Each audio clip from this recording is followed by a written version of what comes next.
9 horas, havendo número legal, declaro aberto a 41ª sessão da terceira Câmara Criminal do Tribunal de Justiça. Antes de iniciarmos a sessão, já. Pergunto aos eminentes pares a respeito da sessão da ata anterior. Aprovado, senhor presidente.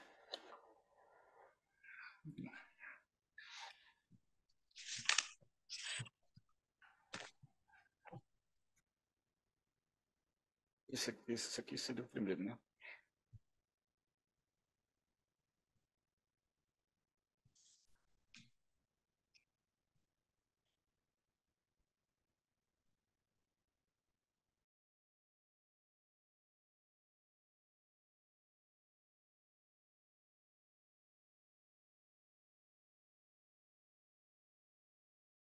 Julgamento, o primeiro processo da pauta,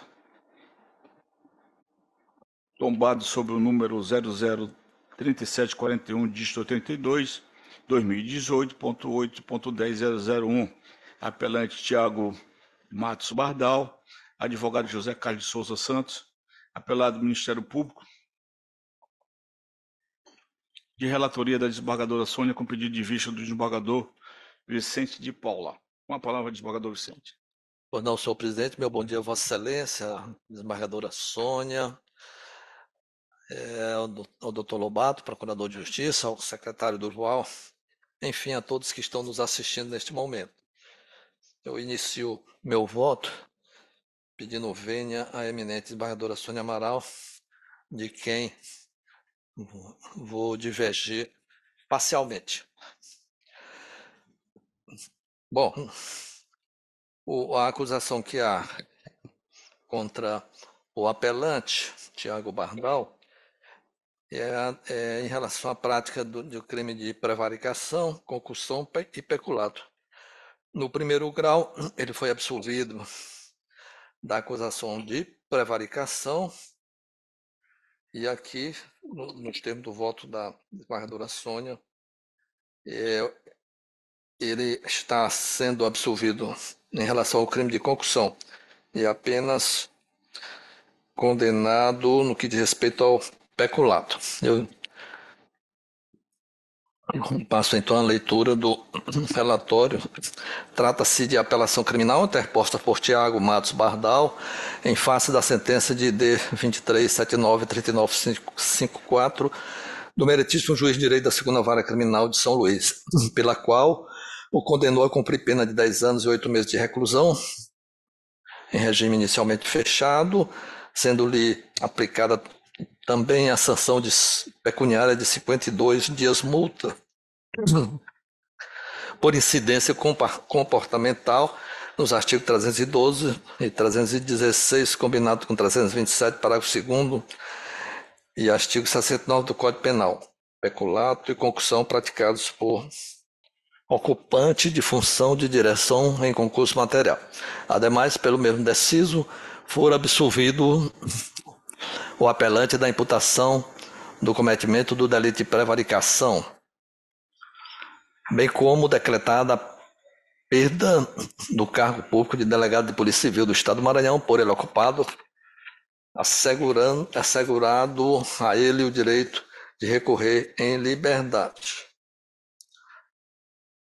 Resumidamente, após investigações policiais iniciadas a partir da entrega de um envelope, entre aspas, de modo anônimo, na sede da Superintendência Estadual de Prevenção e Combate à Corrupção, SECOR, contendo documentos e fotografias, Tiago Matos Bardal fora denunciado pelo Ministério Público, ID 23793918, e posteriormente deflagrado a ação penal, tendo em vista o indivíduo Francisco de Almeida Cruz ter sido preso em flagrante na data de 11 de agosto de 2016, em operação policial liderada pelos delegados de Polícia Civil Lúcio Rogério e Marcos Amorim, por transportar mercadoria contrabandeada, caixas de cigarro, em uma caminhonete Amarok. Em seguida, o O veículo e a carga apreendida foram encaminhados ao ora apelante, na qualidade de chefe da Superintendência Estadual de Investigações Criminais, SEIC, tendo este liberado o indivíduo que havia sido preso após o seu interrogatório, ao argumento de que inexistia um elemento suficiente para o seu ergástulo e que a mercadoria havia sido dirigida à Receita Federal. Conforme registrado por Francisco de Almeida Cruz em encontro privado com o recorrente, fora-lhe exigido por ele uma quantia em dinheiro no importe de R$100 mil para sua liberação, bem assim do veículo e da carga mencionados. Após o pagamento da primeira parcela, Tiago Bardal devolver os bens apreendidos a Francisco, que após efetuara o adimplemento do restante acordado, R$80 mil, nas dependências do estacionamento do supermercado Mix Mateu, no bairro Vinhais, nesta cidade. Destarte, o parquê, ao propor a ação penal contra o acusado, concluíra que este, valendo-se da função pública que ocupava, Superintendente Estadual de Investigações Criminais, desviara os bens apreendidos, os quais se encontravam acautelados na SEIC, incorrendo na prática de graves crimes contra a administração pública, peculato, concussão e prevaricação, obstando a persecução penal referente ao delito de contrabando em face de Francisco de Almeida Cruz. Inconformado com o decreto condenatório, Tiago Bardal interpõe o recurso de apelação, razões de ID 24, 43, 51, 28, suscitando preliminarmente: primeiro, necessidade do deferimento de gratuidade processual, posto que for exonerado do cargo de delegado de Polícia Civil, não possuindo assim recursos financeiros para arcar com os custos da presente demanda judicial. Segundo, nulidade do feito criminal decorrente da violação à figura do juiz das garantias e da quebra da cadeia de custódia da prova.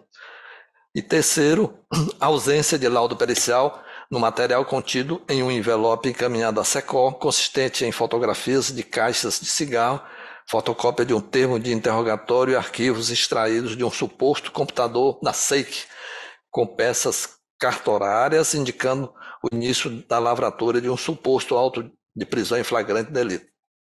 Quanto ao material recursal, aduz em síntese a enviar em vista a nulidade do depoimento da testemunha Francisco de Almeida Cruz, colhido na fase inquisitorial, sem as formalidades legais e não corroborado por ele em juízo. Ademais, argumenta que, aspas, a acusação simplesmente apresenta presunções, mas nenhuma prova concreta plena foi trazida aos autos para incriminar o delegado Bardal. Aqui eu fecho aspas.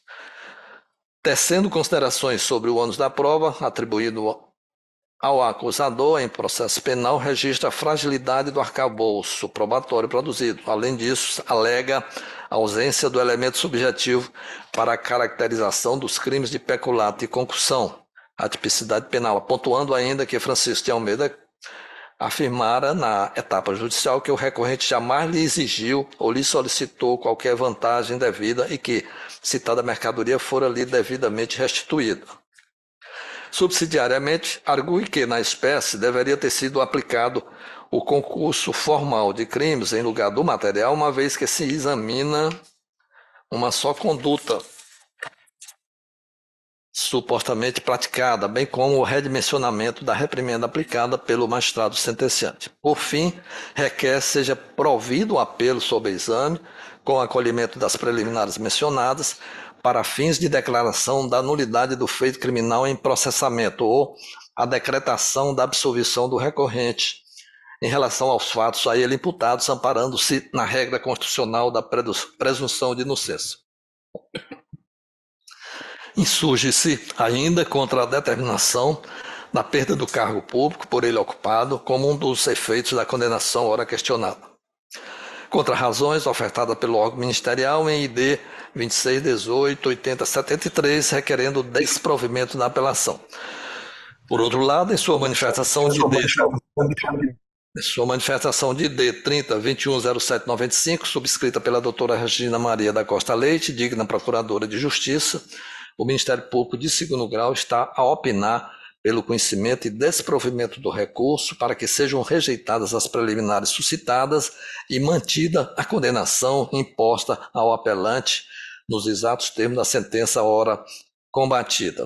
Era o que cabia relatar. Votando, eu digo, presentes os pressupostos, objetivos e subjetivos de admissibilidade, conheço deste recurso de apelação, passando em seguida a expor os fundamentos que reputo aplicáveis à casuística. Analisando as questões preliminares contidas no apelo, tenho que o pleito de gratuidade processual por insuficiência financeira não deve ser deferido ao recorrente neste momento, posto que não visualizo de maneira imediata prejuízos por ele experimentados com os custos da presente demanda, podendo assim tal requerimento ser apreciado pelo juízo da execução, conforme o entendimento do Colendo Superior Tribunal de Justiça a respeito. Prosseguindo, considero que igualmente não prospera a pretensão de reconhecimento de nulidade do processo criminal sob análise, por violação à figura do juiz das garantias e quebra da cadeia de custódia da prova. Isso porque tais institutos jurídicos, que consistem, a meu ver, em diretrizes relacionadas, sobretudo, à condução do processo, restaram inseridos na legislação pátria, CPP, artigo 3º-A, a 3º-F, 158A, 158F, 158A, 158F, somente com o advento da Lei 13.964 de 2019, pacote anticrime, a qual passou a vigorar no mês de janeiro de 2020, tratando-se de inovação legislativa posterior aos fatos atribuídos ao apelante, mês de agosto de 2016, e porque à época já se encontrava encerrada a instrução criminal. Nesse aspecto, em virtude do regramento Tempus Regit Actum, constante do artigo 2º do Código de Processo Penal, devem ser preservados os atos processuais praticados no juízo de origem ante a irretroatividade das aludidas normas legais na hipótese vertente. Em relação à preliminar de ausência de exame pericial no material contido em um envelope encaminhado à SECOR, fotografias das caixas de cigarro, fotocópia de um termo de interrogatório e peças iniciais de um auto de prisão em flagrante, supostamente vinculando o recorrente a práticas delitivas, assim como registrara a ilustre relatora em seu voto, também verifico que tal argumento apenas fora suscitado em sede de alegações finais pela defesa após finalizada a etapa instrutória. Ademais, e, contudo, considero que tal questão confunde-se com o próprio mérito recursal, razão pela qual deve ser rechaçada neste momento inicial. Destarte, rejeito as preliminares levantadas do presente recurso, ainda que por alguns fundamentos diversos daqueles constantes do voto da eminente relatora. Passando à análise das razões meritórias desta apelação, impende destacar que, conforme anteriormente relatado, Tiago Matos Mardal fora denunciado como incurso nos crimes de peculato, concussão e prevaricação, artigos 312, 316 e 319 do Código Penal, tendo contra si instaurada a ação penal 37, 34, 82 de 2018. De pronto, constato que as imputações delituosas em questão vêm se desintegrando durante a persecução penal, cabendo frisar que, em sua sentença, o juiz Acó absolver o acusado da prática do crime de prevaricação, entendendo-se atípica a conduta a ele atribuída, porque estaria absorvida pelo cometimento da concussão. Continuando, a preclara desembargadora relatora, de maneira irretocável, votara pela absolvição do ora apelante da acusação de ter praticado concussão, diante da, aspas, insuficiência de provas de materialidade e autoria. E, nesse sentido, sem maiores digressões, e me reportando à fundamentação por ela exposta, acompanho tal posicionamento. Isto porque, igualmente, verifico que a única prova sobre a prática do aludido crime pelo recorrente, que teria exigido vantagem financeira de Francisco de Almeida Cruz para liberar os bens apreendidos, consiste nas declarações prestadas por este em sede inquisitorial, as quais restaram diametralmente alteradas para sentido diverso em juízo. Entretanto, especificamente sobre o delito de peculato, na modalidade de desvio, conforme reconhecer o douto sentenciante, considero assistir razão à defesa do apelante ao argumentar a fragilidade do arcabouço probatório e ausência do elemento subjetivo para a caracterização do crime, cuja descrição legal transcrevo. Aspas, Código Penal, artigo 312. Apropriar-se o funcionário público de dinheiro, valor ou qualquer outro bem imóvel, público ou particular, de que tenha posse em razão do cargo, ou desviá-lo em proveito próprio ou alheio, reclusão de 2 a 12 anos e multa. Parágrafo 1º. Aplica-se a mesma pena se o funcionário público, embora não tendo a posse do dinheiro, valor ou bem, o subtrai ou concorre para que seja subtraído em proveito próprio ou alheio, valendo-se da facilidade que lhe proporciona a qualidade de funcionário. Fecho aspas.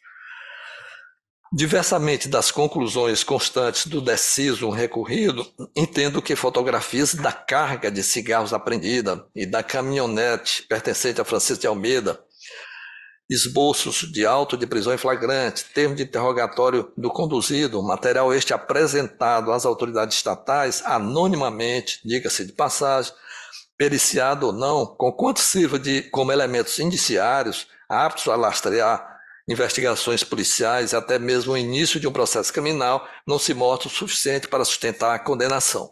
Ademais, verifico que os depoimentos tomados de integrantes da Polícia Civil Estadual, especialmente o delegado de polícia Lúcio Rogério do Nascimento Reis, em audiência de instrução, ID 23793918, também utilizado para embasar a condenação pela infração penal em comento, afigura-se insatisfatório. Assim considero, uma vez que o fato de ter solicitado esclarecimentos ao demandado acerca do procedimento adotado e inferido que não restaram bastantes, no máximo, a meu ver, configura ilícito na esfera administrativa, mas não o delito de peculato. Ressalto que a ausência de formalização de inquérito policial e outras irregularidades eventualmente cometidas pelo recorrente, quando dos fatos a ele imputados, especialmente o retorno dos bens ao poder de Francisco de Almeida, sem nota fiscal, e sua liberação, configuraria em tese o crime de prevaricação, o qual, repita-se, teve a atipicidade reconhecida na sentença, resultando na absolvição do acusado. Importante mencionar ainda que este desembargador não visualizou de forma clara a caracterização do dolo por parte do apelante necessário à concretização do crime de peculato desvio, seja pretendendo destinar a mercadoria para finalidades diversas outras, seja para beneficiar a si ou a terceiro, em caso o indivíduo flagranteado na ocasião.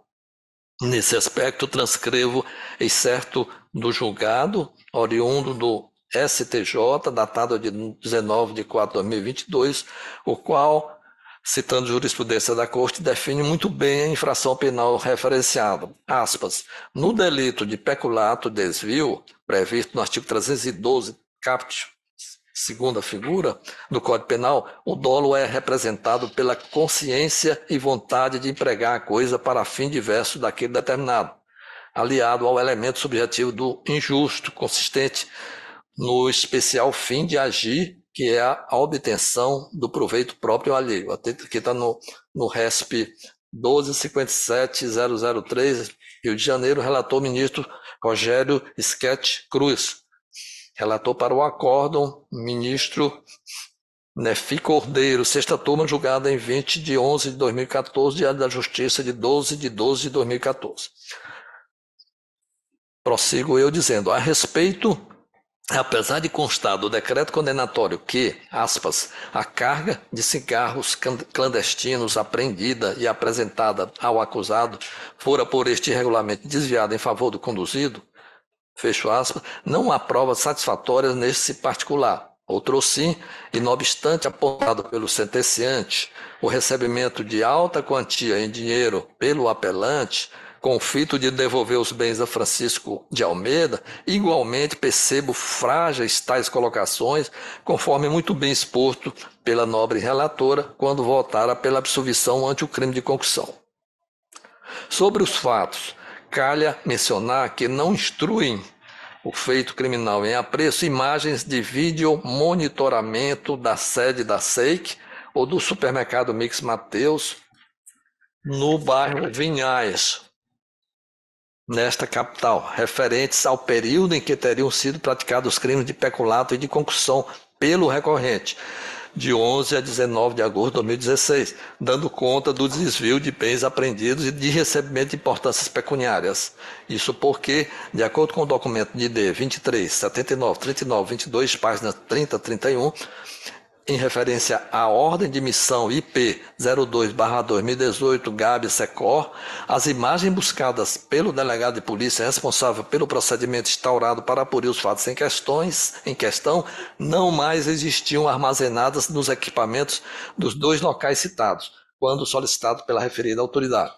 Ora, considero de extrema relevância a existência de imagens do denunciado realizando o suposto desvio da carga referida, pessoalmente ou por meio de terceiros, cuja falta enfraquece o conjunto probatório contido nos autos, o qual, repito, não se mostra capaz de justificar a condenação a ele imposta.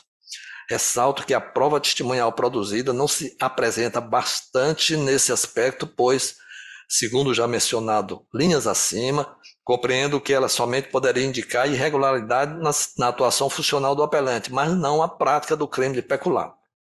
Assim, considerando que as condutas criminosas imputadas a Tiago Matos Bardal pelo órgão de acusação pertencem ao mesmo contexto fático, sendo interligadas e diante das absolvições, respectivamente, operadas pelo juízo primevo, o juízo de primeiro grau, prevaricação, e pela nobre relatora de concussão, deve ser julgada improcedente a denúncia também quanto à atribuição do cometimento de peculato. Recapitulando, não constato com a segurança necessária que o recorrente, na ocasião, tenha se apropriado dos bens aludidos, utilizando-se de cargo público, porque os haja desviado em proveito próprio ou de terceira pessoa.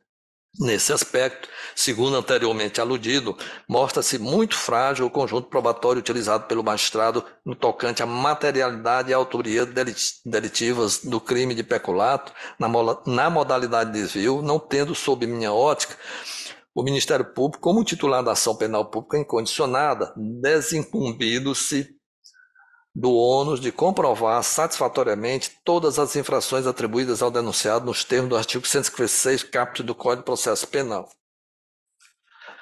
Acerca da matéria, reproduzo por oportuno sucinto, porém elucidativo, trecho do aresto do Colendo STJ, segundo o qual, aspas, no sistema acusatório adotado no processo penal brasileiro, é ônus da acusação provar que o denunciado praticou as elementares do tipo penal. Fecho aspas.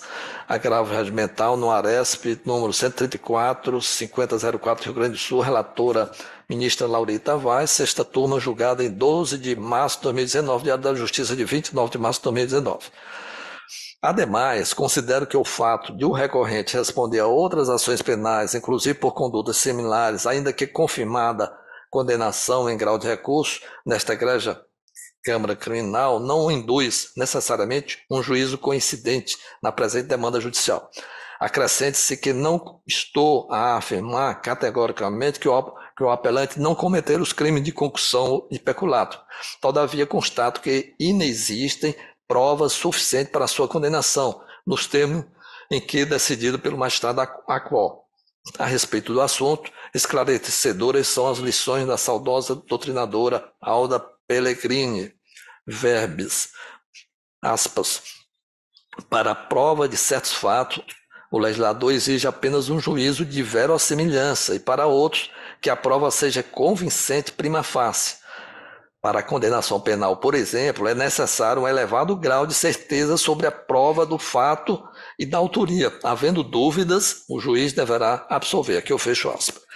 Ainda novamente, porque não há elementos sólidos mencionados na sentença e registrados nos autos, quanto à materialidade e autoria criminais em comento, a absolvição total do recorrente à medida que se impõe em atenção ao brocardo indúbio pro réu e ao artigo 386, inciso 7º do Código de Processo Penal, apesar de toda a repercussão social e midiática vivenciada à época. Ante o exposto, divergindo parcialmente do pronunciamento da ilustre relatora, voto pelo provimento do presente recurso para reformando integralmente a sentença de ID 23, 79, 39, 54, absolver, como de fato absolvo, o apelante Tiago Matos Pardal da imputação da prática dos crimes de concussão e peculato, por insuficiência de prova nos autos da ação penal número 37.1482/2018. Em razão da absolvição ora operada, determina o retorno do recorrente ao exercício de suas funções, exercício das funções do cargo de delegado de Polícia Civil do Estado do Maranhão, salvo se, por outro motivo, deva delas permanecer afastado. É como voto, senhor presidente. Obrigado, senhor desembargador Vicente. Quanto ao crime de concussão, e em relação especificamente a este fato, não tem nenhuma prova, até porque o senhor Francisco tenha feito essa solicitação a Tiago Bardal. Nesse particular, eu também estou acompanhando a relatora. Ao argumento central da manutenção pela condenação do peculato, pelo esforço por inúmeras provas produzidas pela acusação, não deixa margem para dúvida. O réu realmente recebeu as caixas de cigarros apreendidas, que ficaram armazenadas na SEIC. E os seus cuidados depois se apropriou indevidamente dessa carga. Isso é fato e está devidamente comprovado. Embora a relatora não tenha mencionado expressamente em seu voto a pena do apelante após a absolvição do crime do artigo 316, concussão, ficou em 5 anos e 4 meses de reclusão e 26 dias multa. O apelante possui inúmeras outras ações por crime de peculato. Um processo de apelação criminal 033-54-50-2018, que foi julgado no dia 12 de 12 de 2022 por essa Câmara, no qual foi mantida integralmente a sentença que o condenou ao apelante às penas de 2 anos de reclusão pelo crime de peculato. No caso também, versa-se sobre o desvio de bens apreendidos, carga de cigarro, que se encontrava armazenada na SEIC. Naquela ocasião foi negado o pedido de reconhecimento em razão desproporcional e a decretação da perca do cargo público. A perca do cargo público consiste no efeito secundário da condenação de sua incidência, dependendo de preenchimentos determinados e requisitos previstos na legislação penal, cuja presença deve ser avaliada de forma fundamentada pelo juízo sentenciante. Pedindo venham ao meu queridíssimo desembargador Vicente, estou acompanhando integralmente a doutora relatora. É como voto. Desembargador Bonfim, só fazer uma questão de ordem. Na verdade, a gente cita no voto as 2 ações penais já julgadas. A gente cita aqui, oportuno pontuar que o apelante também responde a diversas outras ações penais, mas mantém, enfim, integralmente o voto anterior. Estou acompanhando Vossa Excelência. A Igreja Terceira Câmara, por maioria de voto,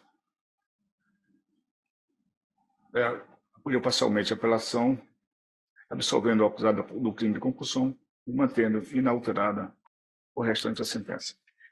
Entendeu? De acordo com o parecer,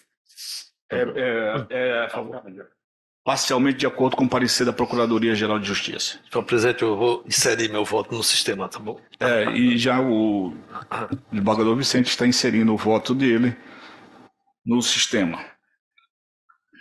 Você pode até entregar aí comigo. Chamo a julgamento o agravo regimental no habeas corpus de número 081-9831-43 de 2023,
chama julgamento o habeas corpus de número 082-1724, dígito 71 de 2023. Paciente José Augusto Lima Costa, impetrado Edna Matos Costa de Carvalho, impetrante, da minha relatoria.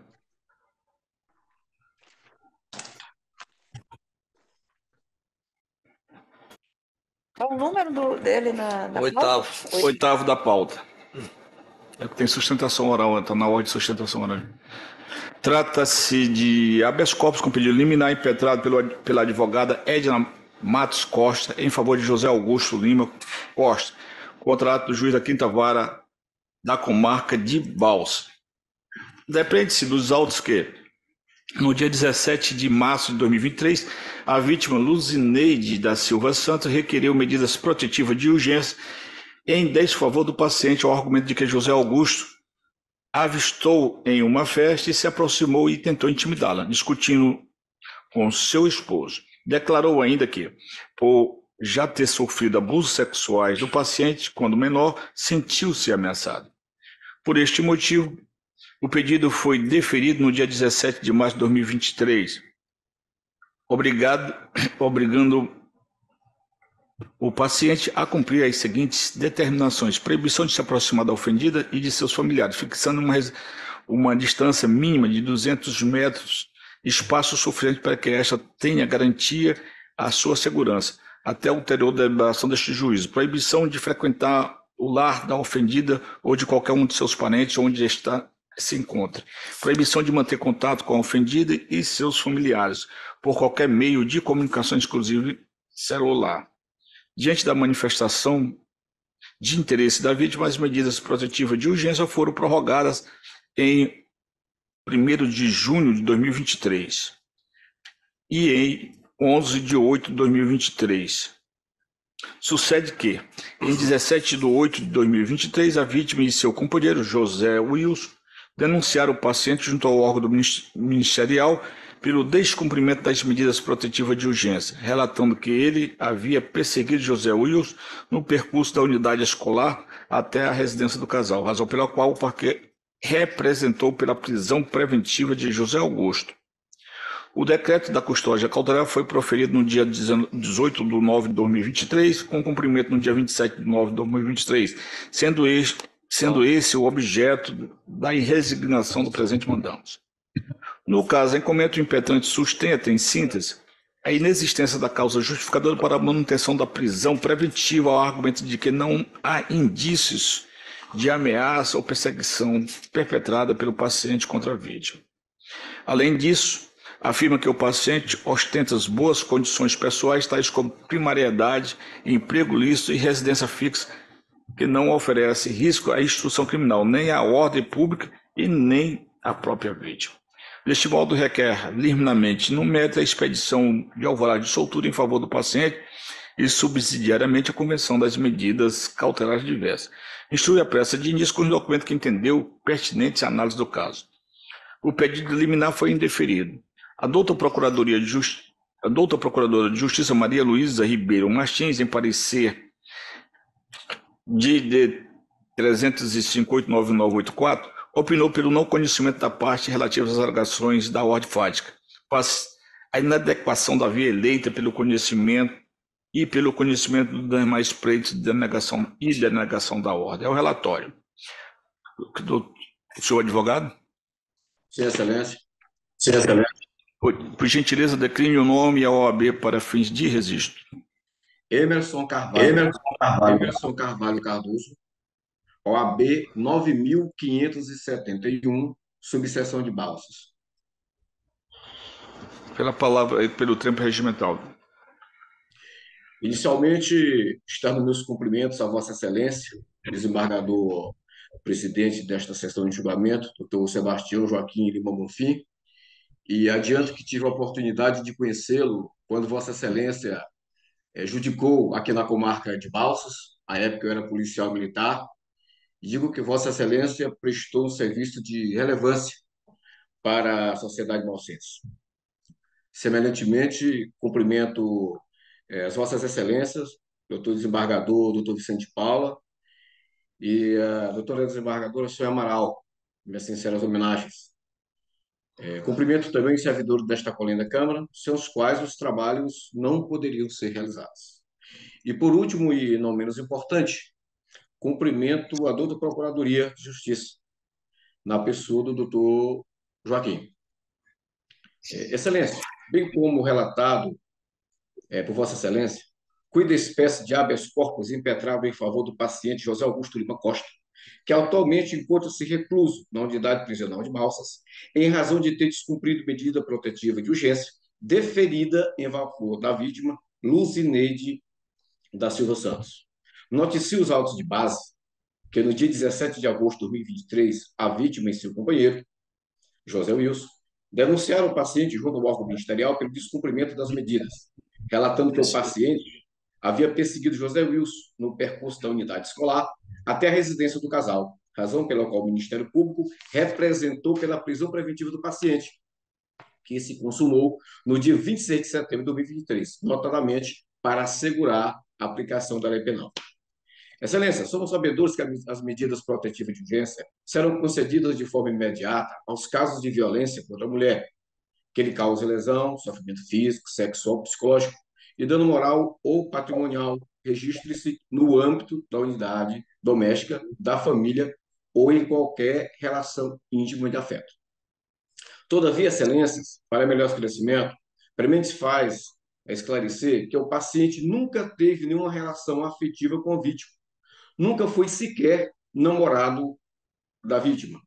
Ora, excelência, o paciente é casado e tem família constituída com a senhora Ana Rita Pereira Barros, enquanto que a suposta vítima, ela é casada e tem família constituída com o senhor José Wilson. O que nos compele é indagar onde a justa causa para a aplicação das medidas e a pertinência da aplicação da Lei Maria da Penha ao presente caso. No caso em tela, excelências, a defesa busca reforma da respeitável decisão do juiz Acor, que deferiu a prisão preventiva do paciente para assegurar a aplicação da lei penal. No tocante ao tema, cabe trazer a lição de Guilherme Souza Nutti, que leciona que a prisão para a aplicação da lei penal significa assegurar, garantir a finalidade útil do processo, que é proporcionar ao Estado o exercício de seu direito de punir, aplicando a sanção devida a quem é considerado autor da infração penal. Somente diante de fundada suspeita é que o investigado pretende se evadir do distrito da culpa para se eximir de eventual cumprimento de pena, é que justifica a aplicação do referido pressuposto. No presente caso, nem de longe, excelências, foi comprovado que o paciente pretende furtar-se da aplicação da lei no caso de condenação. Ora, a respeitável decisão do juiz Lacor foi baseada, excelência, meramente no perigo obstáculo. Todavia, este tribunal e as cortes superiores têm se manifestado com veemência no sentido de rechaçar prisões cuja base de sustentação está ancorada no perigo obstáculo.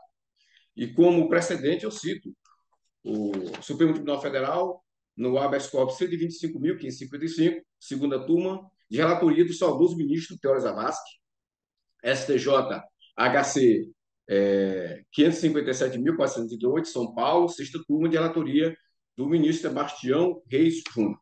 O periculum libertatis foi meramente presumido, pois dos autos não emergem elementos mínimos de que, em liberdade, o paciente oferecerá perigo à vítima e aos seus familiares. Noutra vertente, o paciente tem endereço certo e sabido, possui esposa e filhos, e também profissão definida, é pedreiro, jamais se ausentará do distrito da culpa e, principalmente, quando acredita que, em sede de mérito, será absolvido. Não podemos, excelência, convidar do mitigado, mas ainda em vigor, princípio da presunção de inocência, trazida à Constituição Federal, onde diz que ninguém deverá ser considerado culpado antes do trânsito julgado de sentença penal condenatória. Noutra vertente, o Código de Processo Penal respalda a autoridade judicante ao afirmar que o juiz poderá, de ofício ou a pedido das partes, revogar a prisão preventiva, se no correr da investigação ou do processo verificar falta de motivo para que estes existam, bem como, novamente, decretá-la se sobrevier razões que a justifiquem. Diante de tais considerações, requer seja revogada a prisão preventiva do paciente, José Augusto Lima Costa, considerando que tal prisão se fundou unicamente na gravidade administrada do delito e que dos autos não emergem indicativos mínimos de que em liberdade o paciente fugirá do estado público. Alternativamente, caso Vossas Excelências não enxerguem por esse modo, pugna pela aplicação de medidas diversas da prisão, comprometendo-se o paciente em comparecer a todos os atos processuais onde foi exigido a sua presença. Termos em que pede deferimento a esta colenda Câmara Criminal. Obrigado, doutor Hermes Cardoso. Doutor Lobato. Senhor presidente, senhor desembargador, doutor Emerson Cardoso, eu vou ser breve. Esse caso aí, doutor Sebastião Bonfim, verifica-se que a dona Luzineide teria, quando menor de idade, sido abusada sexualmente, doutora Sônia, e isso consta nos autos e na decretação da prisão preventiva pelo doutor magistrado lá de Balsas. O segundo é que ele já teve, doutor Vicente, a questão das medidas protetivas, solicitada por dona Luzineide, e descumpriu. Então, esse tipo de argumentos, doutor Emerson, Vossa Excelência fez muito bem, não se aplica a esse caso, doutor Sebastião Bonfim, porque o cidadão Zé Augusto Lima Costa já teve essa oportunidade, doutor Vicente, e descumpriu essa medida. E ele responde processos lá em Balsas justamente também por esses abusos, doutora Sônia Amaral. Portanto, eu mantenho integralmente o parecer do dia 30 de outubro passado, menos de um mês, de doutora Maria Luísa, pelo conhecimento e denegação da ordem. Obrigado. Obrigado, doutor Lobato. Presente o pressuposto de admissibilidade, conheço do presente habeas corpus e passo a análise do seu mérito. Busca-se por meio deste, mandamos a expedição de alvará de soltura em favor do paciente ao argumento de que a sua prisão preventiva é ilegal e desnecessária, uma vez que, além de não ter sido fundamentada de modo idôneo, as condições pessoais daquele torna inadequada a imposição da segregação cautelar. Bem analisados os argumentos formulados na peça de início, concluo que a pretensão nela consubstanciada merece acolhida nesta sede, conforme passarei a demonstrar. Como se sabe, a prisão preventiva é uma medida cautelar de caráter excepcional que permite ao Estado, observando as diretrizes legais e demonstradas a absoluta necessidade de restringir a liberdade do agente antes de eventual condenação com trânsito em julgado, desde que presentes as provas existentes do crime e indício suficientemente de autoria, e de perigo pelo estado de liberdade do imputado, nos termos do artigo 312. Assim, para decretar, o magistrado deve avaliar se as medidas cautelares diversas da prisão não se mostram mais adequadas à situação, de modo que, acaso existentes alternativas não prisionais aptas suficientemente à proteção do bem ameaçado, a restrição da liberdade do acusado deve ser evitada, mormente quando se verifica que a pena a ser eventualmente aplicada, em caso de condenação futura, não resultará no cárcere definitivo. Nas palavras de Renato Brasileiro, aqui cito a doutrina de Renato Brasileiro. Em caso, o único fundamento de que se vale o magistrado Acó para decretar a prisão preventiva se baseia no relato da vítima acerca de um desentendimento entre o seu esposo e o paciente em uma festa e, posteriormente, informação de descumprimento da cautelar imposta por ter José Augusto supostamente perseguido aquele até a residência do casal, passando a menos de 200 metros do local. Ocorre que nenhum dos dois relatos existentes nos autos reflete situação de risco iminente e efetivo à vida da ofendida, até mesmo porque o cenário descrito nos documentos policiais e reproduzido na decisão atacada não envolve ameaça nem hipótese de lesão corporal, limitando-se somente a apontar possível desavença entre as partes, especificamente entre o paciente e o marido da vítima, sem que sequer tenha sido delineado o cenário no ambiente doméstico e familiar em comenda. Ressalta-se que, a despeito da vítima ter relatado que já sofreu abusos sexuais do paciente quando menor e que já havia requerido MPU em desfavor dele anteriormente, em consulta aos sistemas PJE, Jurisconsult, CIEU e CISP, não foram encontrados processos criminais em face do paciente. Além disso, o registro do boletim de ocorrência que gerou o processo da medida protetiva de urgência, a vítima sentou que não desejava representar criminalmente contra o paciente, de modo que o único crime delineado na hipótese possivelmente será previsto no artigo 24A da Lei Maria da Penha, descumprimento da medida protetiva de urgência, o qual possui combinação de detenção de 3 meses a 2 anos e não enseja a prisão em regime fechado, tal qual se encontra o paciente atualmente.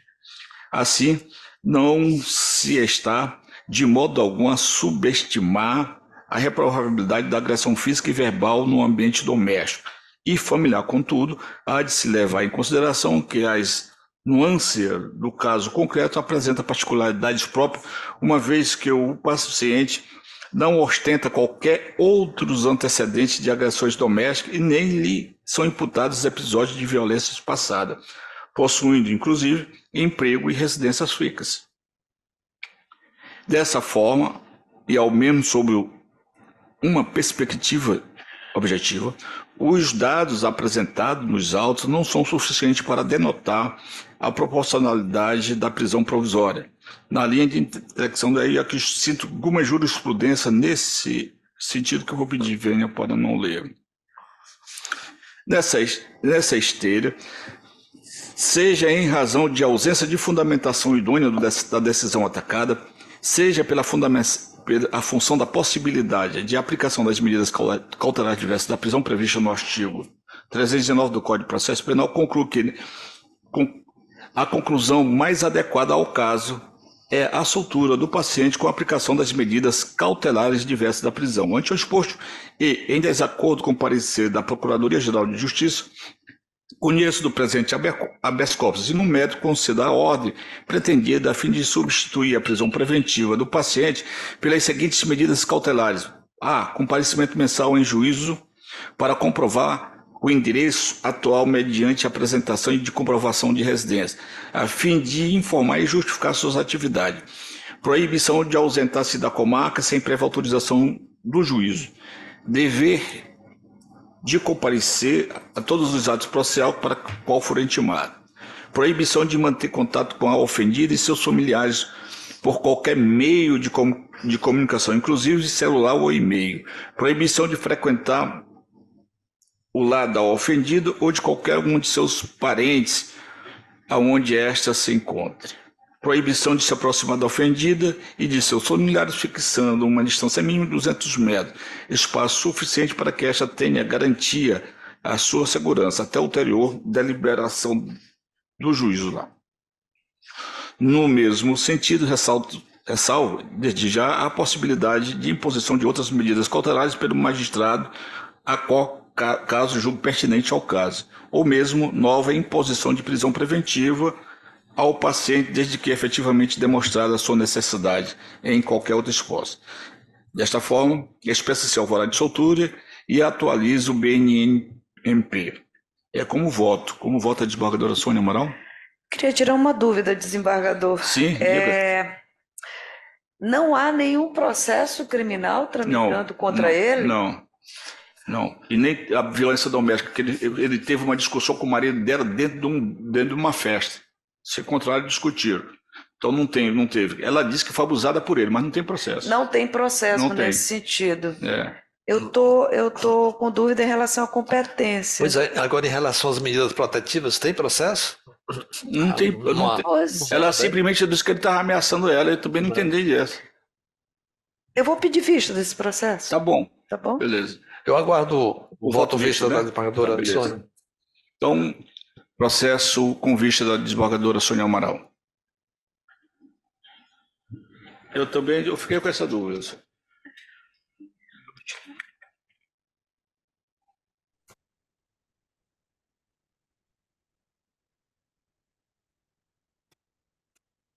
chamo a julgamento o terceiro processo da pauta com sustentação oral, habeas corpus criminal de número 082-0089 de 55 de 2023, paciente Leonardo Barbosa Soares, advogado Carlos Armando Alves Cerejo, relator desembargador Vicente de Paula Gomes Castro.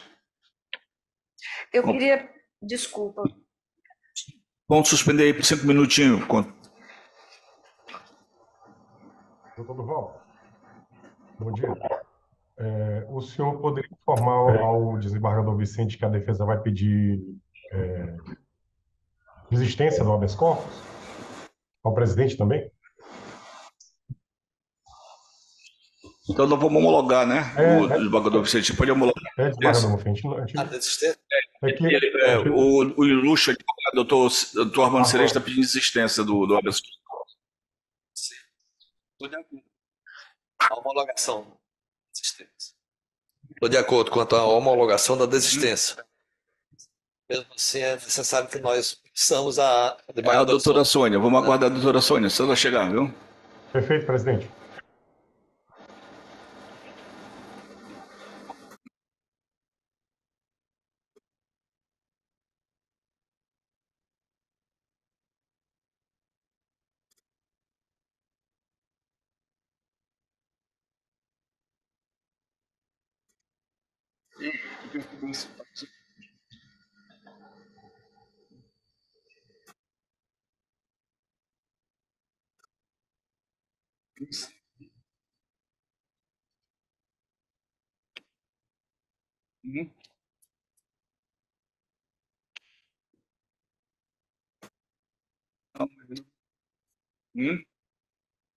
Internet, eu sei, internet.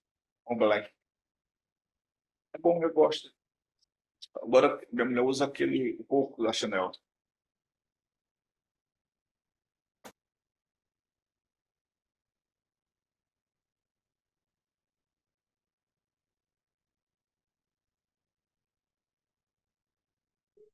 Internet.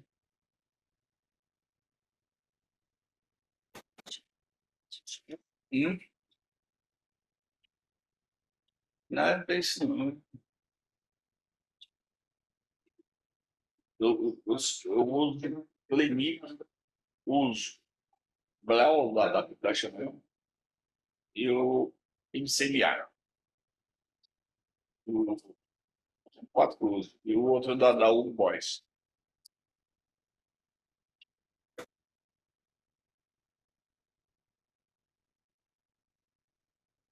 Eu acho que a Sônia tem razão, não tem competência. Ela queria ter visto, né? Porque Maria da Penha, você não tem violência doméstica. Eu...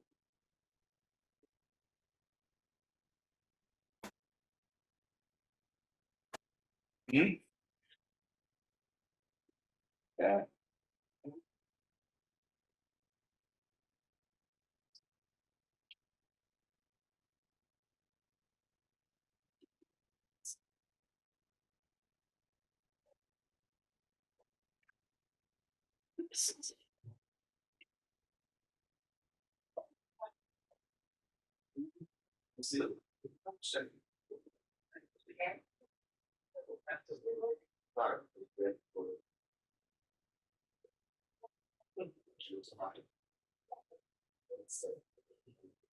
O filho da puta vai ser. Isso é igualdade para isso, Matheus.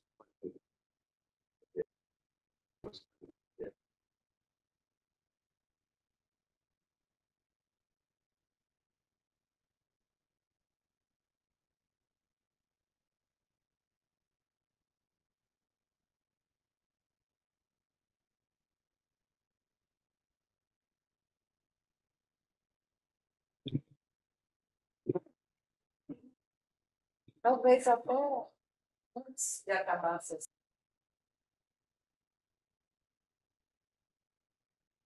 Tá certo. Mas eu estou achando que você tem razão, não tem uma violência doméstica. Mas vamos olhar.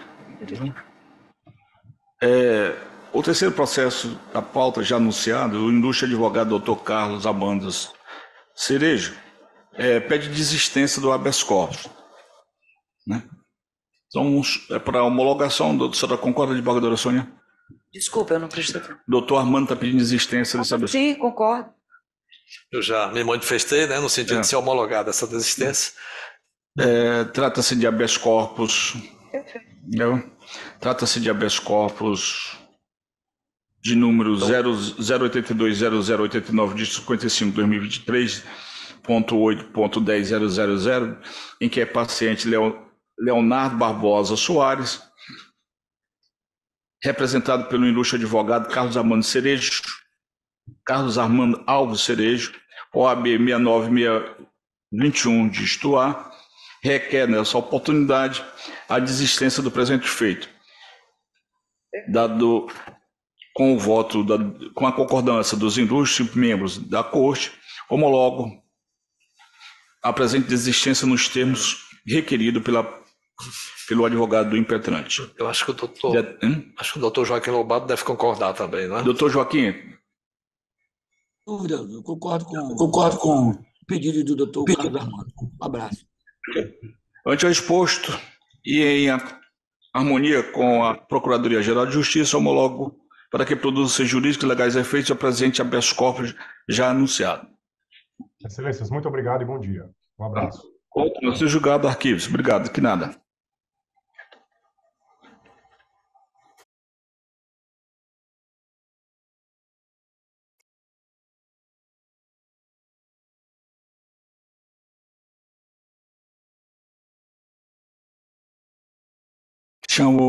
Anuncio para julgamento o 7º processo da pauta, com sustentação oral. Apelação criminal número 080-274, dígito 76/2022, dígito .8.10, 0128. Primeiro apelante, Edson Reis da Silva. Advogado Guilherme Costa Mendes. Segundo apelante, Igor Álvaro da Silva Sá. Advogado Adriano Wagner Araújo Cunha.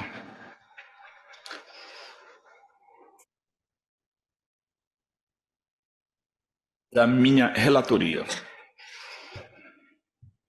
Trata-se de apelação criminal interposta por Edson Reis da Silva, primeiro apelante, e Igor Álvaro da Silva Sá, segundo apelante, em face da sentença prolatada pelo juiz da 2ª Vara da Comarca de São Mateus, que o condenou pela prática do delito previsto no artigo 33 caput da Lei 11.343 de 2006, impondo ao primeiro uma pena de 12 anos e 7 meses e 7 dias de reclusão em regime inicialmente fechado, além de 1.480 dias multa, e o segundo a pena de 6 anos, 9 meses e 20 dias de reclusão em regime inicial semiaberto e 420 dias multa.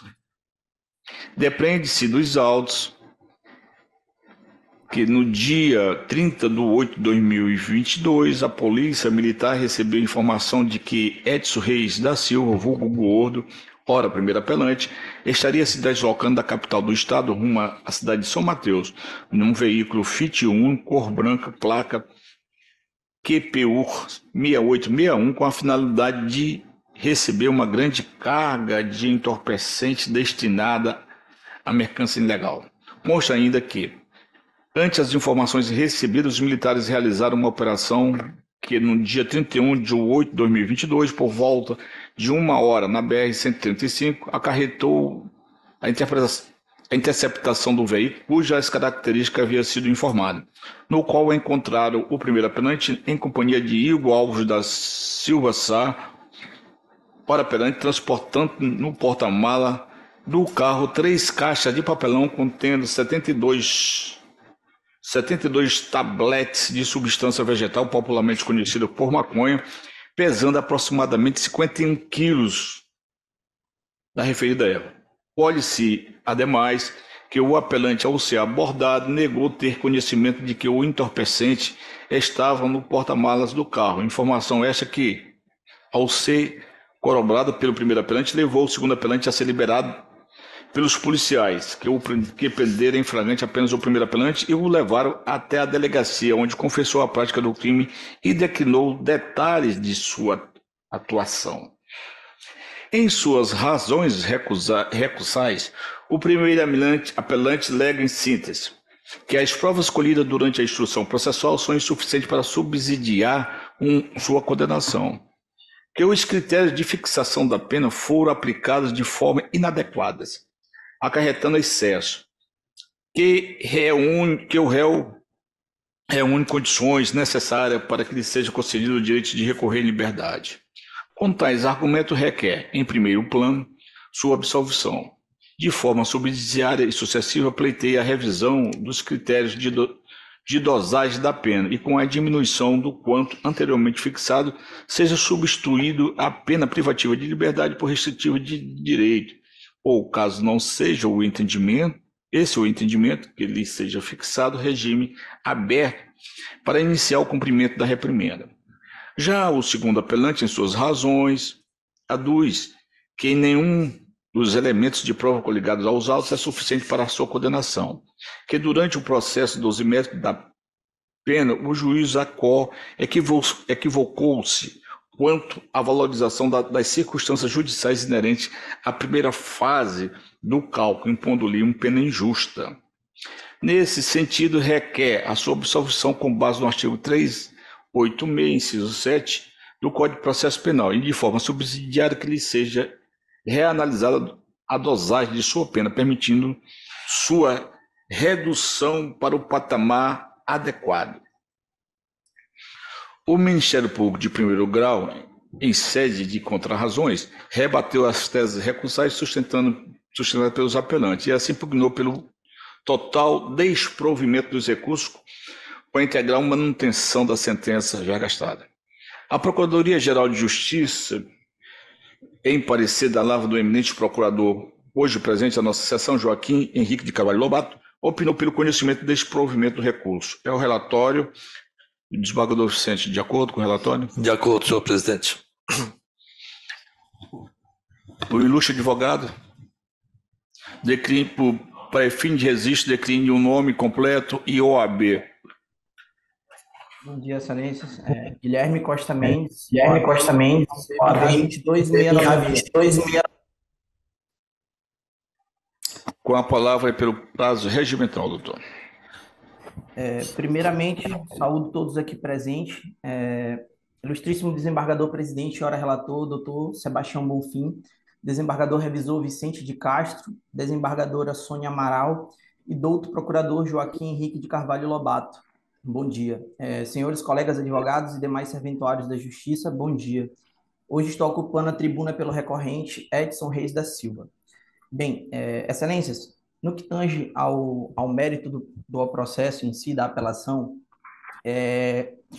há aqui, primeiramente, uma preliminar de nulidade no que tange a abordagem indevida, uma abordagem infundada, baseada apenas em uma denúncia anônima, ausente qualquer prova nos autos de que tenha existido eventual denúncia, né? Não se tratando de um fato concreto presente nos autos. Sobre a questão da absolvição, remeto-me aos fundamentos presentes no recurso. Neste momento, irei tratar principalmente com relação à questão da dosimetria, que entendo com a devida vênia que fora feita de forma errônea. Excelências, com relação à dosimetria, houve a não aplicação da confissão espontânea, a qual ocorreu em sede de inquérito policial, né, sob o ID 2726-0126, no qual ele confessa, né, que houve, de fato, ali o carregamento da droga, que teria sido tudo arquitetado por uma pessoa cujo nome seria o Nelson, que teria dito onde colocar a droga, onde receber, alugar o carro, e que, em troca deste serviço, ele receberia o valor de R$2.000. Certo. Com relação à questão da tipificação núcleo verbal, foi enquadrado como transportar. Não houve qualquer ato de traficância em si, da venda da droga. A sentença alega que não houve, né, confissão espontânea, todavia, ressalto que, de fato, houve. Com relação à dosimetria, excelências, peço a devida vinha aqui para relatar o que de fato está escrito. Com relação à culpabilidade, entendeu? Elevada em razão da quantidade de entorpecentes, que seria 52 quilos praticamente. Entendo de forma correta. Todavia, com relação à personalidade, né, com relação aos antecedentes, nada fora valorado, né, data devido a não haver antecedentes. Quanto à personalidade, ela fora valorada negativamente em razão de um suposto laudo falso que teria sido juntado aos autos visando a revogação de sua prisão. Com relação a isso, excelências, há de se frisar que não houve qualquer constatação, qualquer procedimento, né, que tenha, de fato, constatado que aquilo se trata de um laudo falso, pelo que se presume pela inocência, né, do acusado. Ainda mais no sentido de que não se trata de uma situação em que ele protocola referido laudo nos autos, mas sim uma outra pessoa. Ele sequer tem ciência de tal momento. Com relação à questão da conduta social, excelências, fora valorada negativamente com a devida vênia de forma errônea, uma vez que foi baseada numa eventual reiteração no contexto de traficância, o que é vedado, conforme entendimento, não só de vossas excelências, mas também do STJ. Com relação aos motivos, excelência, foram valorados negativamente, considerando que o acusado teria se deslocado ao interior do Estado com o único e exclusivo intuito para transportar entorpecentes. Todavia, isso não se trata de um motivo, excelência, isso se trata de uma circunstância. O motivo seria o valor recebido, que seria R$ 2.000 em troca daquele serviço prestado. E com relação às circunstâncias, excelências, foram valoradas acerca de um local ter sido a droga colocada em local ermo e em razão do horário, que seria pela madrugada, né, que dificultaria a fiscalização por parte da polícia, o que, com a devida venha, entendo que também fora valorado de forma errônea. Com relação ao atenuante, excelência, como já dito, houve atenuante da confissão espontânea em sede policial, né, onde ele contou toda a dinâmica da situação. Quanto à agravante, houve a aplicação do artigo 62, inciso 1 do Código Penal. Entendeu o juízo, o magistrado Acor, que teria sido o Edson, o mentor do crime. Todavia, conforme confessado, não foi ele apenas obedeceu uma situação que foi repassada pelo Nelson. Excelências, com relação também à questão da não aplicação do tráfico privilegiado, houve aqui uma aplicação baseada numa circunstância dele ter transportado as drogas de uma cidade a outra e que ele teria, por isso, conhecimento acerca do comércio de drogas na região, o que, com a devida vinha, entendo que foi feito de forma errônea. Primeiramente, por se tratar de já ter sido valorado quando dos motivos, ou seja, magistrado incorreu em bis in idem, certo? E por se tratar de uma situação em que não há qualquer situação presente no Código Penal em que se fale sobre negativar, como, por exemplo, o tráfico interestadual. Ele não estava levando a droga para outro estado, né? Estava ali se tratando de uma região em que era de uma cidade a outra dentro do mesmo estado. Então, entendo que também foi aplicado de forma errada. Entendo também que a restrição cautelar, excelência, ela foi baseada no sentido de que foi para resguardar a ordem pública, né? E que também é oportuno em virtude do acusado ter 5 circunstâncias valoradas negativamente, o que, com a devida venha, acabo de esclarecer que elas foram colocadas de forma errônea por parte do magistrado Acor, né? Com a devida venha, o respeito ao referido douto magistrado. Nesse sentido, entendo que é possível a aplicação do parágrafo 4º, bem como há plenas possibilidades de que o acusado venha a responder ao processo em liberdade, até que o presente processo transite julgado, caso vossas excelências não entendam pela absolvição. Ele possui condições pessoais favoráveis, a primariedade, filhos, família constituída, endereço fixo, certo? E com relação à eventual quantidade da droga, no sentido de fundamentar a não aplicação do parágrafo 4º do artigo 33, da minorante, exponho aqui o HC, o ERESP, número 1.887.511 de São Paulo, no qual o ministro Ribeiro Dantas explicou, né, bem fundamentou, que a quantidade da droga, por si só, não é suficiente para afastar a aplicação do parágrafo 4º, né, da referida minorante. Além do mais, não é citada qualquer participação por parte do acusado em eventual organização criminosa ou ainda qualquer facção. Tanto é, Excelências, que ele for absolvido do artigo 35, né, da referida lei de drogas. Nesse sentido, Excelências, a defesa pugna pela absolvição inicialmente, né, reconhecida a questão da nulidade, ou, caso Vossas Excelências não entendam, que seja retificada a dosimetria da pena no sentido aqui exposto, né, e a aplicação do parágrafo 4º do artigo 33, ainda que em seu patamar mínimo, qual seja de 1/6.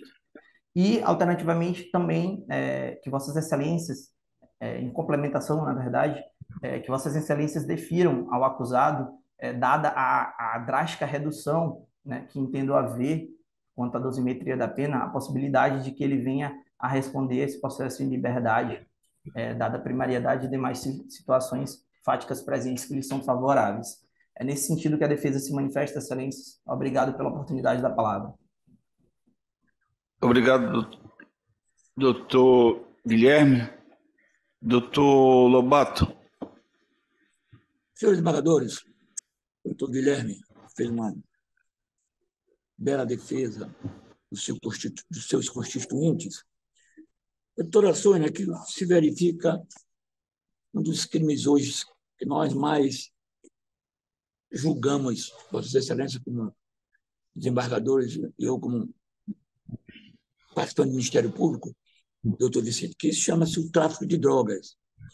E o detalhe aí é que num veículo, doutor Sebastião Bonfim, foi encontrado 3 caixas de papelão contendo 72 tabletes, um total de 51 quilogramas e 923 do material vegetal conhecido como maconha em forma de acondicionamento. O desembargador Vicente percebe-se nitidamente que esse seria o tráfico, que já estava até acondicionado, doutora Sônia, para uma possível venda em algum lugar, lamentavelmente do Maranhão, ou até fora do estado.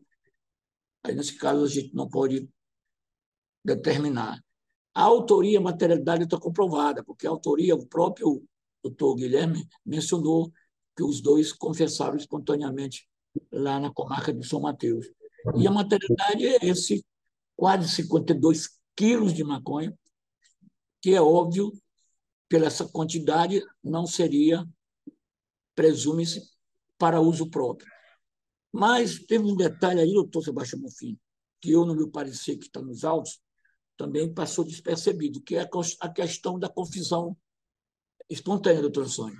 Então, só nesse caso, só nesse aspecto, que eu entendo que pode ser redimensionado a pena pela questão, doutor Sebastião Bonfim, dos dois terem confessado espontaneamente. O demais é conforme está na denúncia que foi acolhida, e houve também todo o processo lá com a contrariedade, ampla defesa, como tem que ser feito mesmo, e pelo conhecimento e depoimentos do apelo, acrescentando só a questão do redimensionamento da pena pela confissão espontânea. Muito obrigado. Mantenho o parecer. Obrigado, doutor. Obrigado, doutor Lobato. Senhores desembargadores, presentes o pressuposto de admissibilidade, conheço do presente recurso e passo a analisá-lo. Conforme relatado, o cerne de ambos os apelos, em primeiro plano, diz respeito à suficiência de provas colhidas durante a instrução criminal para justificar a prolongação do decreto condenatório requestado. De forma secundária, trata-se a necessidade de reavaliação dos critérios utilizados no processo de dosagem da pena, de modo a permitir a minoração do quanto fixado e a aplicação dos benefícios consecutários. De forma exclusiva ao primeiro apelante, de respeito à concessão do direito de recorrer à liberdade. Assim, passo a analisar a questão suscitada de modo individualizado. No primeiro recurso, do recurso do primeiro apelante Edson Reis Silva, da insuficiência das provas à condenação. O primeiro apelante inaugura uma argumentação recursal apontando que as provas colhidas em sede aquisitiva e judicial não se mostra suficiente a sua condenação, deixando de apontar, contudo, de forma concreta, em que ponto a medida se identifica e a dita fragilidade probatória. Deste modo, viável que se faça uma análise geral quanto aos elementos de provas de materialidade e autorias delitivas. No que permite a materialidade, verifica estar sobejamente comprovada através dos autos de prisão em flagrante, do auto de apresentação e apreensão, dos laudos toxicológico preliminar e definitivo, e todos o conjunto que aponta, sem qualquer dúvida, que o primeiro apelante foi preso enquanto transportava 51 kg 923 gramas da erva conhecida vulgarmente por maconha, dividido em 72 tabletes. Quanto à autoria, observe que também é inconteste em relação ao primeiro apelante, posto que, a despeito de ter alterado sua versão dos fatos quando ouvido durante a audiência de instrução e julgamento, em sua oitiva perante a autoridade policial, não apenas confessou a autoria do crime, mas deu minuciosos detalhes sobre os eventos que os levaram a 10 locais de São Luís a São Mateus para realizar o transporte do entorpecente apreendido em seu poder. Vale destacar o trecho de seu depoimento na fase inquisitiva, que conheceu Nelson no período em que ficou preso na cidade de Campo Grande pelo crime de tráfico. Que Nelson orientou o conduzido para que este pegasse uma droga que estaria chegando em São Mateus, e que trouxesse para São Luís, que o conduzido receberia a quantia de R$ 2.000 pelo transporte da droga, que aceitou fazer o transporte do material entorpecente para esta cidade, que o conduzido afirma que Nelson depositou a quantia de R$ 1.300 para o aluguel do carro, que no dia 30 de 8 de 2022 o conduzido alugou um veículo Fiat Uno, placa QPU 6861, na locadora Wagner Locadora, localizada no bairro da Coab, que após alugar o citado veículo, no mesmo dia, na cidade locadora, pelo valor de R$ 250 a diária, dirigiu juntamente com o nacional Igor Álvaro para a cidade de São Mateus, que assim que chegou no local indicado por Nelson, percebeu que o local se tratava de um terreno baldio, ao lado de um clube de festa, e em determinado momento saiu um elemento do matagal, um rapaz, não sabendo informar detalhes de como este seria, e colocou dentro do veículo Fiat, placa QPU 6861, 3 caixas lacradas, as quais continham material entorpecente, que Nelson informou para o conduzido que as referidas caixas continham 57 quilos de maconha. Esse depoimento se encontra no ID 27 260150. Tais declarações, apesar de não terem sido confirmadas pelo apelante em sede judicial, são colaboradas pelos demais elementos de prova constantes dos autos, sobretudo pelos depoimentos dos policiais responsáveis pela prisão e apreensão da droga, os quais, tanto em sede aquisitiva quanto em sede policial, de forma uníssona, narraram que a prisão do primeiro apelante não se deu de forma ocasional, mas num contexto de uma operação preventiva organizada decorrente de informações obtidas a respeito do dia, local e forma que o acusado realizava o transporte da droga, conforme IDs 27 260, 150. Nessa perspectiva, não se pode olvidar de que os depoimentos das autoridades policiais prestadas em juízo constituem meio de prova idôneo a resultar na prolação do ético condenatório, notadamente quando ausente qualquer dúvida sobre a imparcialidade dos agentes, cabendo à defesa o ônus de demonstrar a imprestabilidade da prova, o que não ocorreu no presente caso. E, nesse sentido, tem o entendimento do Superior Tribunal de Justiça no agravo de número 60, 695.249 de São Paulo, de relatoria do ministro Reinaldo Soares da Fonseca. Eu vou pedir vênia para não lê-las. Em relação aos argumentos acima delineados, vale ressaltar que a nova versão dos fatos apresentada pelo primeiro apelante, quando de sua oitiva em juízo, mostra-se totalmente isolada em relação ao arcabouço probatório dos autos. Ocorre que, apesar de relatar que não sabia que os entorpecentes estavam nos porta-malas do veículo no qual se encontrava, o primeiro apelante confirmou ter sido ele mesmo, com auxílio de seu padrasto, uma vez que não era habilitado, o responsável pelo aluguel do referido veículo e que, durante a vistoria realizada pelos policiais, a droga foi encontrada. Assim, vê-se que tal versão encontrada irreparáveis lacunas não serve a explicar como a droga teria ido parar no interior de um veículo locado pelo próprio recorrente, não sendo crível a narrativa de que a vultuosa quantidade de entorpecente tenha simplesmente aparecido ou se esquecido no local em que foi encontrado.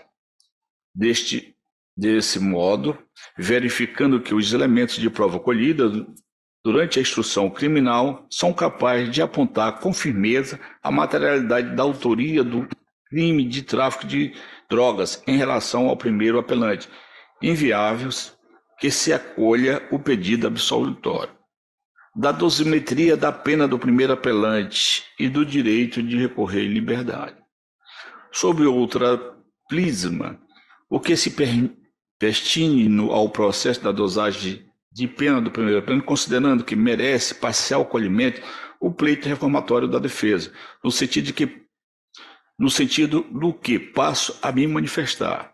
O magistrado, ao prolatar a sentença, assim registrou a primeira fase da fixação da reprimenda do primeiro apelante. Em relação à culpabilidade, entendo que o réu agiu com culpabilidade elevada, tendo em vista a quantidade de entorpecente apreendido.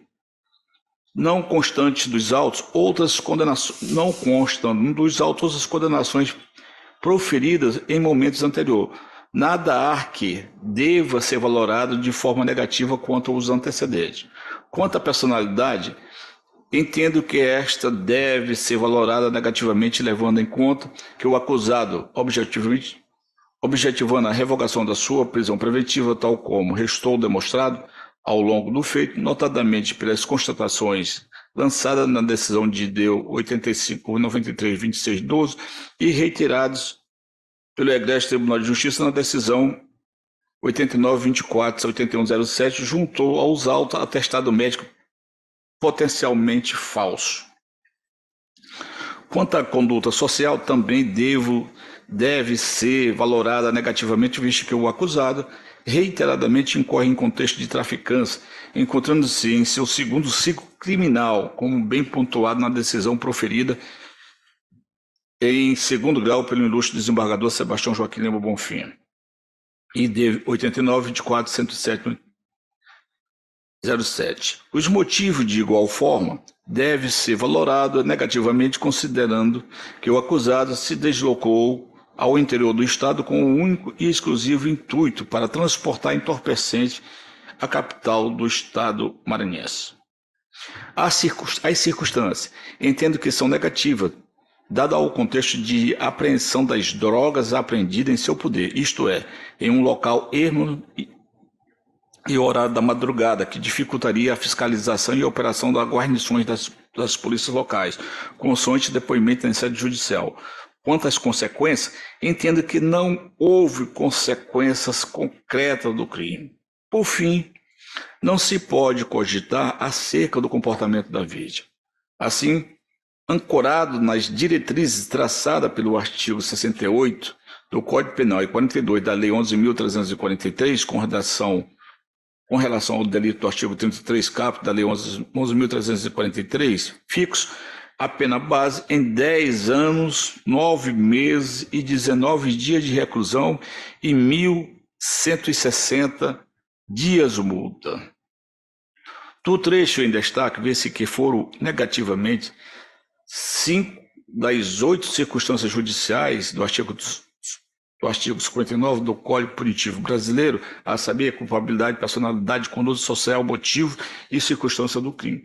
Quanto aos vetores da culpabilidade, motivos e circunstância do crime, entendo que idôneos a fundamentação utilizada para negativação, posto que levaram em consideração, respectivamente, a elevada quantidade da droga, intermunicipalidade e ardilosamente excessiva na prática criminosa, aspecto que, conforme já bem sedimentado no âmbito jurisprudencial, são válidos à exasperação da pena base do crime de tráfico de drogas. Por outro lado, no que tange às circunstâncias da personalidade do agente e conduta social, verifico que os fundamentos apontados na sentença recorrida não são suficientes para desvalor que lhes foi conferido. Quanto ao vetor da personalidade do agente, tem-se que, negativamente, com a base em hipótese não confirmada nos autos, qual seja, de que o primeiro apelante teria apresentado laudos médicos falsos, objetivando a revogação da prisão cautelar. Ocorre que, após lançar dúvidas sobre a idoneidade dos laudos médicos apresentados pelo recorrente, o magistrado apenas determinou que o Ministério Público investigasse tal conduta, não se identificando nos autos até a prolongação da sentença, ora recorrida, nenhuma conclusão nesse sentido. Desta arte, apesar de considerar que a juntada dos documentos falsos aos autos constitui motivação idônea à negativação do vetor da personalidade do agente, pois, caso confirmada, caracterizaria sua má índole. Tenho que tal aspecto, para ser valorado, precisa estar efetivamente comprovado nos autos, o que não ocorre no caso vertente, sendo impositivo, portanto, que se proceda o decote do vetor encomenda. Já em relação à conduta social, observa-se que foi negativada sob a justificativa do primeiro apelante possui ciclo prisional anterior, fato este que, nos termos já consolidado pela jurisprudência do STJ, não serve de valorização negativa desse vetor. RESP 179/4854, de relatoria da ministra Laurita Vaz, data de julgamento 23/6/2021, terceira sessão, data de publicação 1/7/2021. Quanto ao aspecto relativo do ciclo prisional anterior do primeiro apelante, apenas para efeito de registro, já que é inviável em caso de recurso exclusivo da defesa, pontuo que o magistrado sentenciante deixou de observar que o ora recorrente, em verdade, ao ser condenado nos presentes autos, deveria ser considerado reincidente específico, já que, como pode ser observado no seu processo de execução número 15.820, dígito 10 de 2019, possui condenação anterior, também pelo crime de tráfico, em processos cujo trânsito em julgado se deu no momento anterior à prática do crime tratado nos presentes autos. Na quarta Vara Criminal e Residual da Comarca de Campo Grande, processo número 005376, dígito 95 de 2016.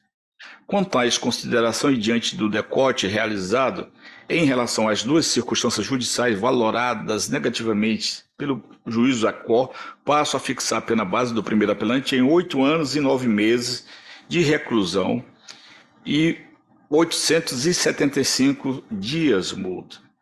Na segunda fase de dosagem da pena, tem-se que o magistrado de primeiro grau não verificou a ocorrência das atenuantes, entendendo incidir, por outro lado, a agravante do artigo 62, inciso 1º do Código Penal.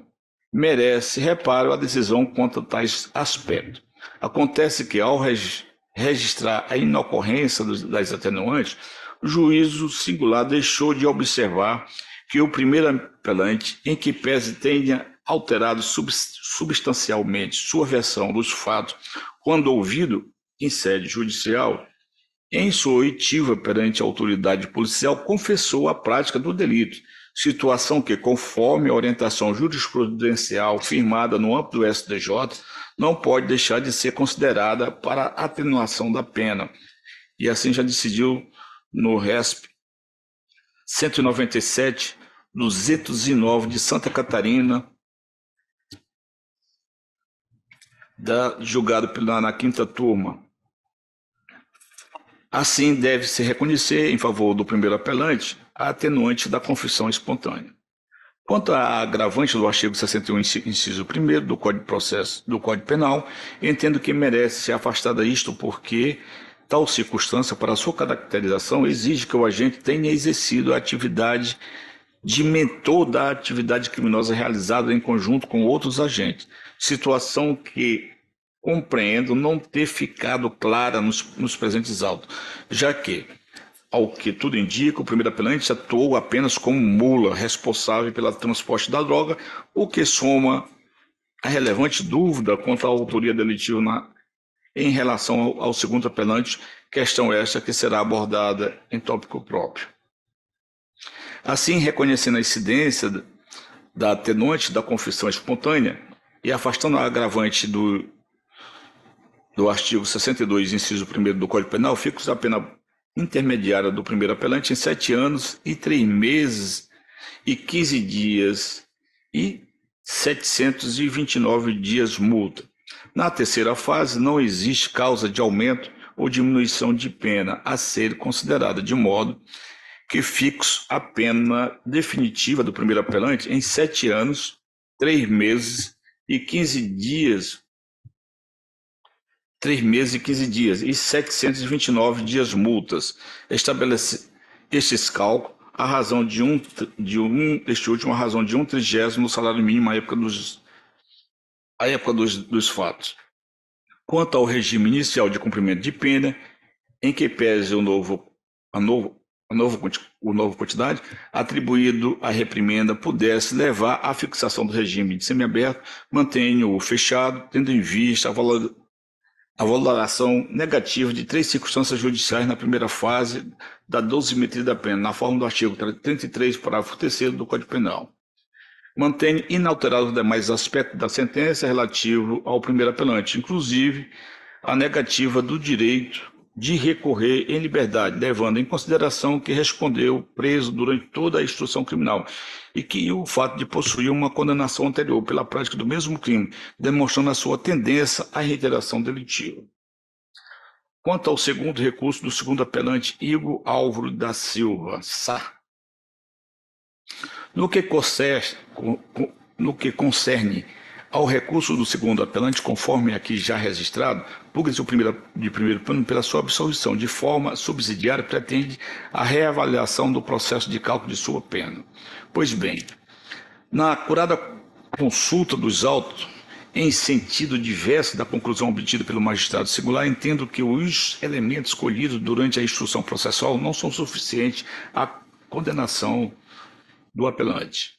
Inicialmente, deve-se destacar que das peças produzidas em sede inquisitiva, denota-se que os policiais responsáveis pela abordagem dos apelantes, desde o início, convenceram-se de que o segundo apelante não possuía envolvimento com o crime a ele imputado, tendo inclusive o liberado logo após a abordagem.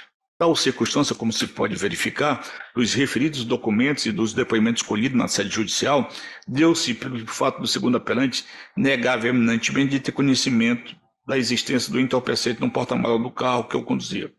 Relato que foi colaborado também firmemente por Edson Reis, primeiro apelante, o qual assumiu no momento da abordagem ser o único responsável pela droga, informando ainda que, pelo fato de não ser habilitado, contratou o segundo apelante apenas para lhe servir de motorista, dando-lhe como pretexto para a viagem a necessidade de realizar tratativa para a locação da casa de show na cidade de São Mateus, sem ter relatado para o segundo apelante o que estava transportando no interior do veículo.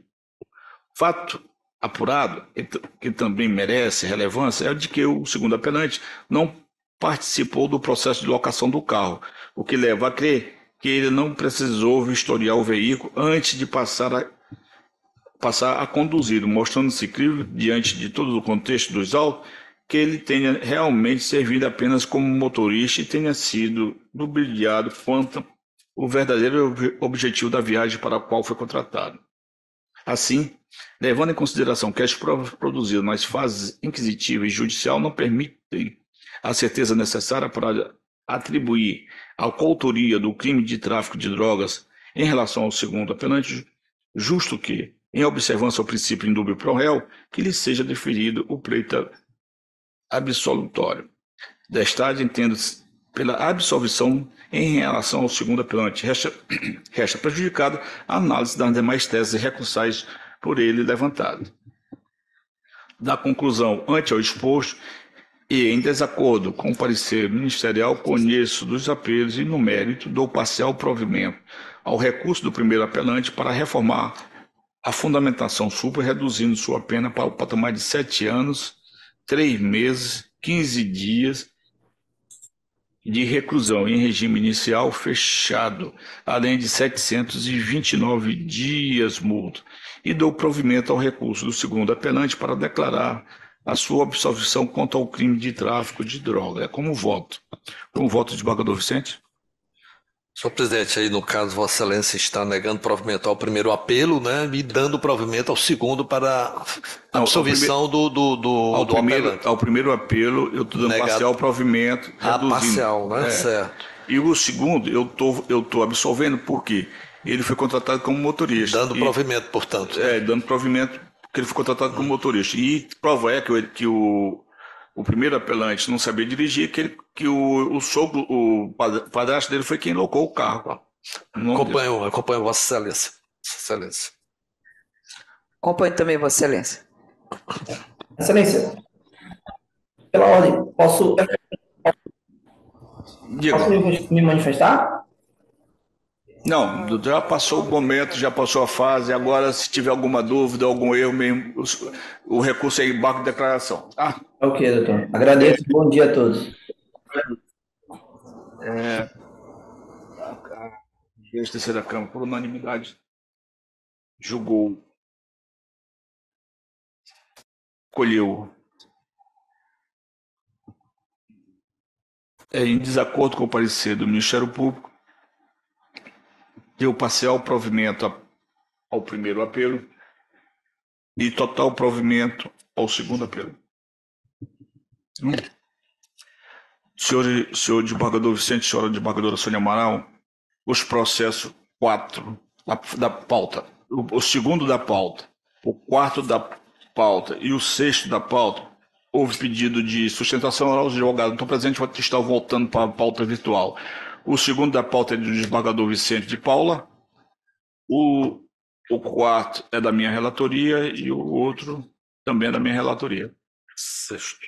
Então acabamos? Então acabamos agora porque esses outros foram pedidos de pauta, mas não vieram. Agora, presidente, aquele processo que eu pedi vista, se o senhor me permite, eu gostaria de já manifestar meu entendimento, porque eu já tirei a dúvida do que se tratava.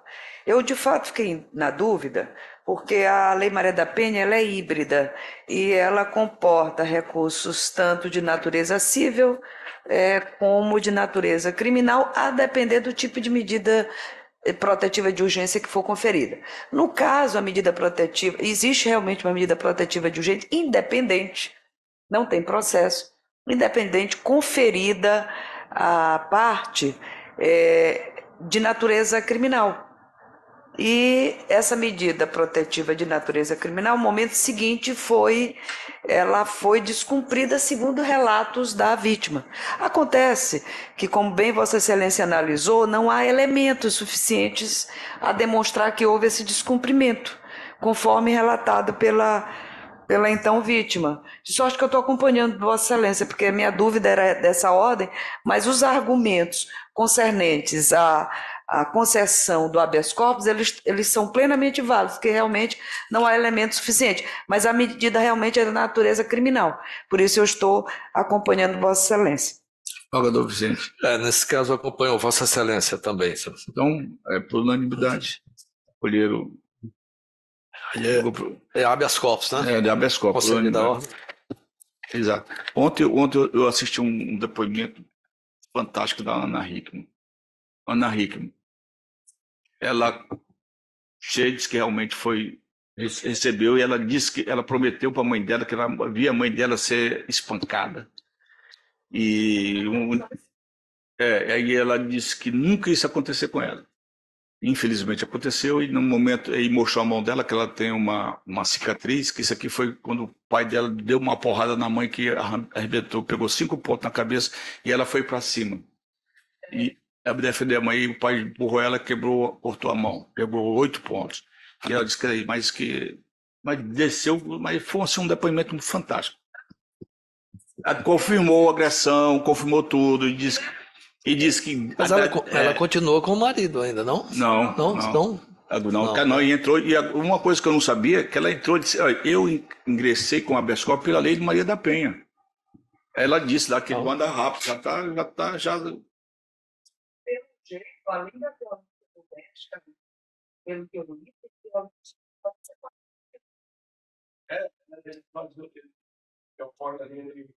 disse que o débito é alto, o rombo é alto.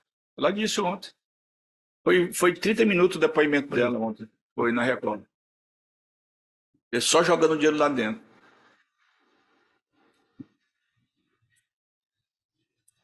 Mas se eu pegar aquele depoimento dela para a gente passar por aí, é o seguinte, que ela começa com a violência moral, entender? Ela...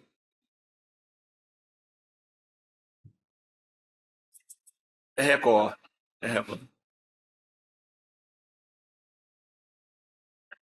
Doutor Sebastião, doutor Vicente, doutora Sônia. Estou saindo. Muito obrigado. Bom trabalho na semana. Obrigado, até segunda-feira. Obrigado. Até segunda-feira. Bom dia a todas. Boa semana. Obrigado, doutor Lobato. Um abraço. Está encerrada a nossa sessão.